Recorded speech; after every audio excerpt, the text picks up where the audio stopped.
ஒருத்தர் நெஞ்சு வலிச்சிச்சு, அவரை மருத்துவமனைக்கு கூட்டிகிட்டு போனாங்க. அங்கே 4 லட்சம் செலவாகுதுன்னு சொல்கிறாங்க. பணம் ரெடி பண்ணிட்டு வரேன்ட்டு உங்கள் பயந்து ஒடியாந்துட்டாங்க. ஒரு மனைவி குடும்பமே அழுகுது இப்போ. ஏன்னா 4 லட்சம் பணம் அவங்களால ரெடி பண்ணவே முடியாது, நினச்சி கூட பார்க்க முடியாது, அவ்வளவு ஏழை. அவங்கள காப்பாற்றணுமா இல்லையா? அவங்க சரின்னா அடுத்த மருத்துவத்துக்கு வராங்க, சித்த மருத்துவத்துக்கு வராங்க. நம்ம ஏதாவது பண்ணி காப்பாற்றணும்ல. இந்த பிரண்டை இருக்கு இல்லையா, பிரண்டையில் ஒரு ரசம் இருக்குது. அந்த ரசத்தை பண்ணி அவர் சாப்பிட்டுக்கிட்டே வந்தாக்க ஹார்ட் அடைப்புலேருந்து அடைப்பு எடுபட்டு போயிடும். ரிப்போர்ட் இது ஏகப்பட்ட பேரோட ரிப்போர்ட் இது. இப்போ ஒரே ஒரு மருந்து கொடுக்குறோம், கசாய மருந்து கொடுக்குறோம், இதயா குடிநீர்னு ஒரு மருந்து கொடுக்குறோம். அதை சாப்பிட்டு விட்டு இந்த பிரண்டை ரசத்தை சாப்பிட்டாக்க அடைப்பு எடுபட்டு போயிடுது. 3 இடத்துல 4 இடத்துல அடைப்பு இருக்கணும். அந்த மருத்துவத்தையே போய் நீ கேளு அப்படின்னு போய் சொல்கிறோம். சித்த மருந்து சாப்பிட்டோன்னு சொல்ல வேண்டாம், நீ போய் கேளுன்னு. அவங்க போய் பேசும்போது பார்த்தா அடைப்பே இல்லைன்னு சொல்லி மருத்துவர் சொல்கிறாரு, உங்களுக்கு இனிமேல் தேவைப்படாது, இனிமேல் அஞ்சியோ அதெல்லாம் எதுவுமே பண்ண வேண்டாம், தேவைப்படாதுன்னு சொல்லி சொல்கிறாங்க.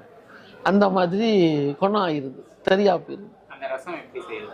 அந்த ரசம் ஒரு பிடி பிரண்டையை முத்து, அதாவது நம்ம சமையலுக்காக பயன்படுத்தக்கூடிய பிரண்டை நுனி கொழுந்து பிரண்டையை தான் பயன்படுத்துவோம்.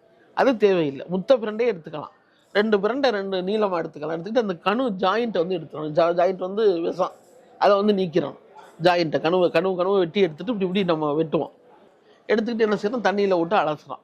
அலசி என்ன செய்யணும், ஒரு பாத்திரத்தில் போட்டு ஒரு நெய் நைக்கிறோம், ஒரு அம்மியில் வச்சு அல்லது உரல்ல எதுலையோ வச்சு ஒரு நெய் நைக்கிறோம். 2 நாட்டு மிளகு பூண்டை வச்சு இந்த 2ஐயுமே போட்டு ஒரு பாத்திரத்தில் நம்ம வீட்டுக்கு எத்தனை பேர் இருக்கோம், எவ்வளோ ரசம் தேவையாகுது தகுந்த மாதிரி தண்ணியை வச்சு வேக விட்டுருவோம். சின்ன சிம்மில் வச்சு நல்லா அது வெந்துக்கிட்டு கிடக்கு. இப்போ என்ன செய்கிறோம், மஞ்சள், சீரகம், மிளகு, பூண்டு, வரமிளகாய் நம்ம ரசத்துக்கு தான் பயன்படுத்துவோம். இதையெல்லாம் வச்சு பழையபடி நச்சுக்கிறோம். அம்மியிலையோ இதுலையோ வச்சு மிக்சிலையோ இதுலையோ ஒன்று வச்சு நச்சுக்கிறோம். நச்சு என்ன செய்கிறோம், ஒரு பாத்திரத்தில் போட்டுக்கிறோம். போட்டுக்கிட்டு என்ன செய்கிறோம், இப்போ இந்த பாத்திரம் வெந்துக்கிட்டு இருக்கு இல்லையா, அந்த பாத்திரத்தை இறக்கி அந்த தண்ணியை இழுத்துட்டு ஒரு மத்தை வச்சு நல்லா கடைஞ்சி விட்றோம். ஏன்னா அதில் இருக்கிற மருந்து ஊரம் அந்த தண்ணிக்கு வர்றதுக்காக. தண்ணி நிறைய இருக்கும், இப்போ நம்ம ரசத்துக்கு நிறைய வச்சுருக்கோம்.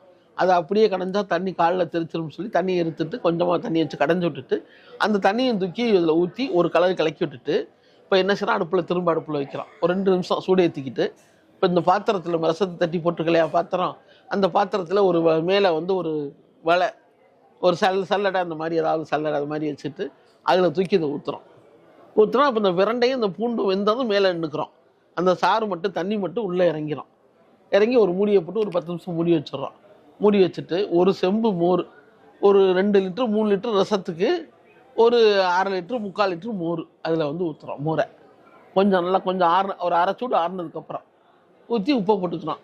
அவ்வளோதான், வேறு ஒன்றும் செய்ய வேண்டாம். ஒரு அடைப்புள்ள பேஷண்ட்டை 3 நாள் சாப்பிட்டு விட்டு இசிஜி எடுத்து பார்க்க சொல்லுங்கள் அல்லது டெஸ்ட்டே பண்ண சொல்லுங்களேன்.